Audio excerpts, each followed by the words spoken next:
Masuk ke tahapan kedua. Tahapan kedua adalah bagian produksinya atau produce. Nah, ini di sini tugas Anda adalah bikin kontennya, tahapan creatingnya, tahapan produksinya, gitu kan. Kalau bikin video kayak begini, berarti kayak saya sekarang sharing sama Anda lewat workshop ini, gitu kan. Oh, ada yang namanya tahapan syuting dulu untuk online course, gitu kan. Maka syuting begini dulu, gitu kan. Kalau misalkan saya bikin konten karosel di Instagram, saya bisa nabung konten dulu di catatan handphone saya, gitu kan. Terus saya save, oh ternyata udah ada 30 konten, ya. Itu bagian produksinya, ya. Oh nanti saya kasih tanda nih slide 1, slide 2, slide 3 dan seterusnya, misalkan ya. Nah itu proses pembuatannya, tahap pembuatan konten idenya misalkan. Bagian produksi desainnya, tinggal bagian desainnya, ngedesain dan segala macamnya. Jadi sekali lagi, tahapan kedua adalah tahapan bagaimana Anda memproduksi kontennya, bikinnya, ya. Nah, setelah dapat tuh kontennya ya, misalkan katakanlah Anda sudah dapat nih video, udah gue bikin gitu kan. Wah, carousel Instagram gue bikin, status postingan Facebook udah gue bikin, video YouTube udah gue bikin, misalkan udah gue edit bahkan. Bahkan ya nanti ya, produce ini tergantung nih ya, kalau misalkan Anda pakai format desain berarti kan ada tahap desainingnya juga gitu kan. Kalau Anda pakai format video, ada tahap editingnya nanti kan. Nah, ini bagian produksinya, tapi tetap ya yang paling banyak mikir di bagian nomor satunya, ya. Nanti yang kedua bakal ngikutin dari yang nomor satu. Nah, setelah produksi ngapain Kang? Yang ketiga, hati-hati jangan sampai lupa ini lakuin, ya. Publish. Dipublish. Kalau misalkan Anda bikin video, berarti Anda simpan di YouTube, bikin analis dulu, nanti dipublish misalkan. Kalau di Instagram, pakai Creator Studio, misalkan ada schedule, Anda kapan ngepostnya, berapa kali ngepost sehari, kapan ngepostnya. Ini proses publishnya, ya. Biasanya seorang konten kreator nih ya, hanya selesai di tahapan publish.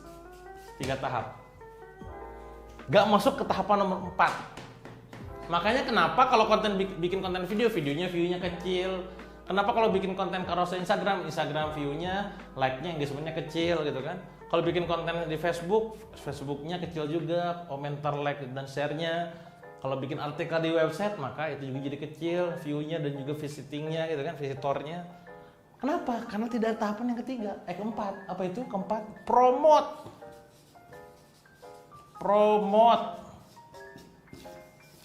Jadi setelah dipublish itu tugas Anda mempromosikan. Ngasih tahu ke si audiens itu. Hei barudak, gitu. Hei teman-teman, saya baru aja nulis nih. Di sini silakan cek ya, gitu ya. Nah, karena kita pakai extreme traffic, gitu kan, sebagaimana yang saya sampaikan di bahasan sebelumnya, ketika misalkan Anda publish di website, ya, informasi yang lain dimainkan. Weh barudak, teman-teman semua, cek dong website gue. Ya, kalau nulisnya di Instagram, cek di kasih tahu di Telegram teman-teman. Di Instagram saya nulis postingan baru, cek ya. Saya baru aja ngupload di YouTube, cek ya, dan seterusnya. Jadi semua pindah-pindah. Apa hikmahnya? Ingat. Setiap planet punya alien masing-masing, gitu kan. Bisa jadi si alien itu tinggalnya di planet Namek, misalkan, di Instagram, gitu kan. Tapi karena saya udah ngupload di YouTube, dia mau gak mau pindah ke YouTube dulu bentar. Halo, gue kunjung dulu ke YouTube, nonton video dulu dah, gitu kan. Nah, udah beres nonton, udah engage, balik lagi ke sini, gitu. Bagi mereka yang tinggal di tempat tertentu, di media tertentu.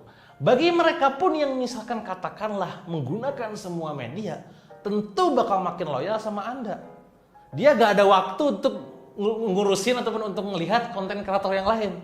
Gila, mantau lu aja tiap hari gue Instagram, Facebook, YouTube, wah tiap hari kayak gini. Gimana jadi fans loyal coba? Gimana kira-kira kalau udah jadi fans loyal?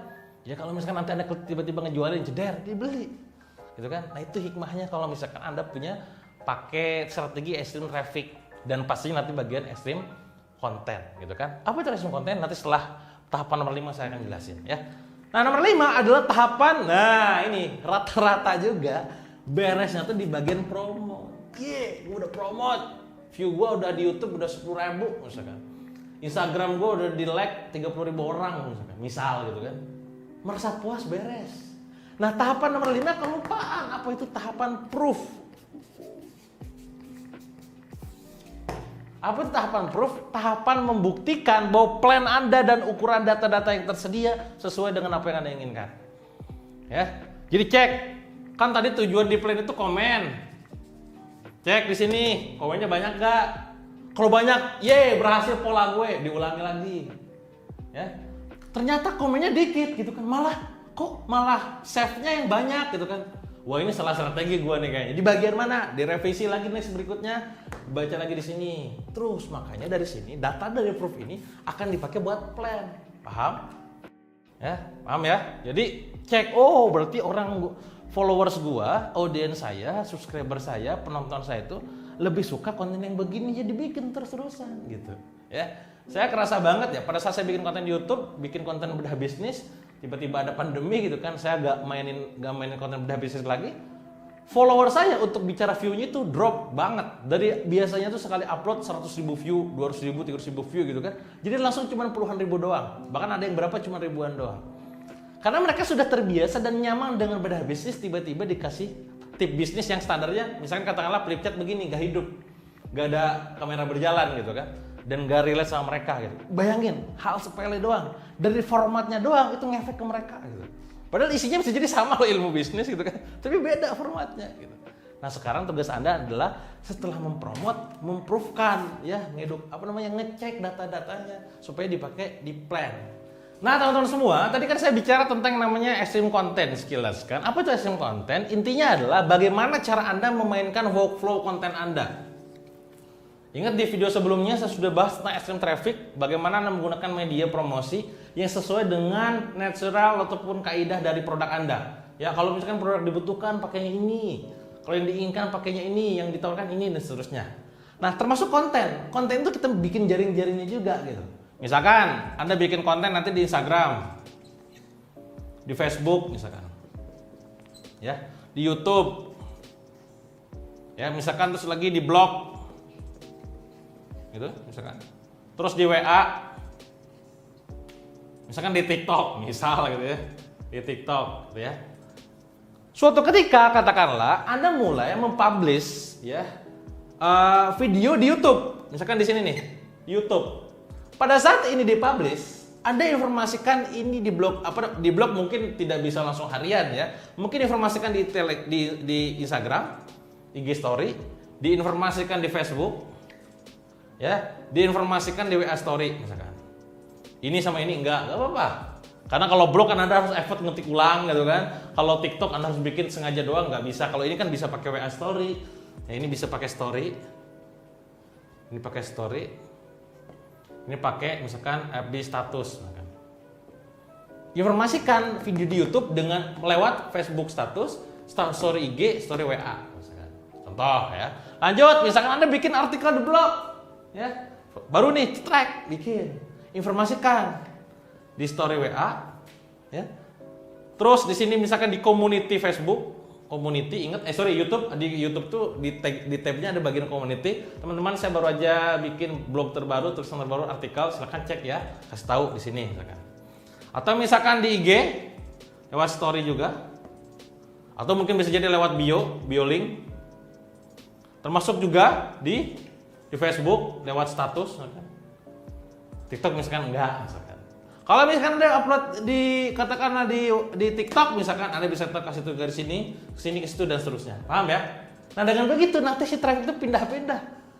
Sekali lagi, kalau trafficnya tuh traffic orang yang juga pakai banyak, makin loyal sama Anda. Kalau dia akhirnya misalkan tadi ya, saya main YouTube nih ya. Ternyata si alien kita ini, si market kita ini ternyata penghuni Instagram. Dia menetapnya di sini. Coba kebayang gak sih kalau misalkan Anda upload YouTube, Anda gak ngasih tau ke sini, dia pindah gak ke sini? Enggak. Tapi karena Anda paksa, bro, barudak teman-teman semua, gue baru upload di YouTube, cek ya. Si ini mau ke sini dulu. Udah nonton balik lagi ke sini. Bayang maksudnya? Yang dia pakai semua, maka bakal makin loyal sama kalian, sama Anda gitu kan. Yang dia nggak pakai semuanya, dia bakal tahu, oh si kamu itu gitu ya, si kamu itu tuh baru ngupload. Ya udah, akhirnya pindah dulu bentar. Dengan demikian mereka semakin teredukasi sama kita, engagement makin kuat ya.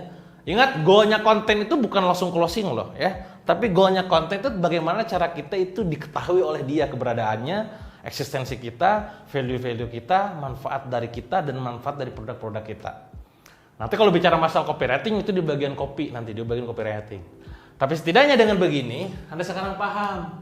Bener juga ya, iya bener makanya. Nah maka setelah Anda nonton video ini, tugas Anda adalah ya Monggo nanti Anda petakan dulu yang kayak tadi saya sampaikan tentang passion Anda dan segala macam, termasuk konten workflow-nya nih. Anda pakai media mana aja, gitu kan? Dan kira-kira konten di sini apa? Nah, ini kan bicara tadi kan ini workflow traffic-nya kalau yang ini. Ini kan workflow traffic sama workflow konten kan sama ya workflow-nya ya. Misalkan kalau saya ya, YouTube bedah bisnis, gitu kan? IG ini adalah case study. WA adalah checklist harian. IG bisa case study dan quote misalkan. Facebook storytelling misalkan. TikTok GJ. Yang GJ di TikTok. Misalkan gitu kan. Boleh gak sih Kang pakai semuanya sama misalkan di sini edukasi yang monggo aja sekarepmu gitu kan. Kalau saya biasanya di setiap media beda-beda gitu. Jadi ada alasan buat yang loyal, makanya gini. Strategi ekstrim traffic dan ekstrim konten ini bakal menciptakan kayak semacam kutub, ya, kutub A dan kutub B, gitu ya. Mereka yang suka banget, misalkan, suka banget, nggak suka banget, ya, misalkan. Nah kalau saya itu sengaja pakai kayak begitu, jadi mereka tuh akhirnya bakal tercipta dua bagian. Ada yang gak suka banget sama saya dan suka banget sama saya. Dan saya sengaja menciptakan kayak begitu agar angkanya dikit. Follower saya misalkan di Instagram itu cuma 400.000 misalkan. Tapi ini sangat segmented dan tertarget. Dibandingkan dibuat mencoba untuk jadi orang yang selalu membahagiakan orang gitu kan. Menjadi orang yang positif gitu kan. Terus-terusan. Misalkan katakanlah 10 juta misalkan. Atau misalkan berapa puluh juta, tapi nggak tertarget dan segmented gitu kan. Nah dengan begini akhirnya makin mencipta tuh yang suka banget, yang nggak suka banget. Nah kalau misalkan Anda pakai konten edukasi terus-terusan gitu kan, ya saya nggak tahu mereka jenuh atau tidaknya gitu kan. Yang pasti kalau yang loyal nih ya, mereka nanti pada akhirnya, ya apa sih kan tadi udah dibahas cuma di situ gitu. Gampangin analoginya gini, saya punya mobil saya katakan Alphard gitu kan, tiba-tiba Anda nawarin saya, Kang Dewa mobil Alphard loh, baru ini bagus. Saya bilang enggak, saya udah beli kemarin Alphard juga gitu kan. Oh gitu ya, udah Kang, makasih ya gitu. Besoknya datang lagi, Kang, ada mobil Alphard Kang bagus. Enggak, saya nggak butuh gitu kan. 1 kali 2 kali masih bisa memaklumi gitu kan. Tapi lama-kelamaan Anda tiap hari nawarin Alphard mulu gitu kan. Lama-kelamaan saya jadi benci Anda loh. Padahal awalnya niatnya adalah nawarin loh, bener ya? Nah khawatir saya tuh kalau misalkan semuanya media yang sama mulu, itu begitu. Jadi boring lama-kelamaan. Awalnya tuh suka, jadi efeknya jadi gak suka. Karena terlalu sering. Ingat, kita harus menciptakan efek ngangenin faktornya ya. Ih kangen sama Kang Dewa di bedah bisnis, makanya gue buat sengaja seminggu cuma 2 kali gitu ya. Harus ada tuh faktor itunya juga gitu kan. Jadi makanya kalau saya melampiaskan ide bisnis di sini, melampiaskan ini di bagian ini segala macam. Gitu teman-teman ya, silakan Anda tonton ulang video ini nanti kalau belum paham dan kerjakan PR-nya, ngisi workflow konten dan ngisi yang bagian-bagian sebelumnya. Nanti di video berikutnya, di video ke-12 saya bicara tentang yang namanya engagement booster. Gimana caranya bikin konten yang bisa nge-engage ke banyak orang. Gimana caranya? Tonton video seterusnya ya. Lanjut.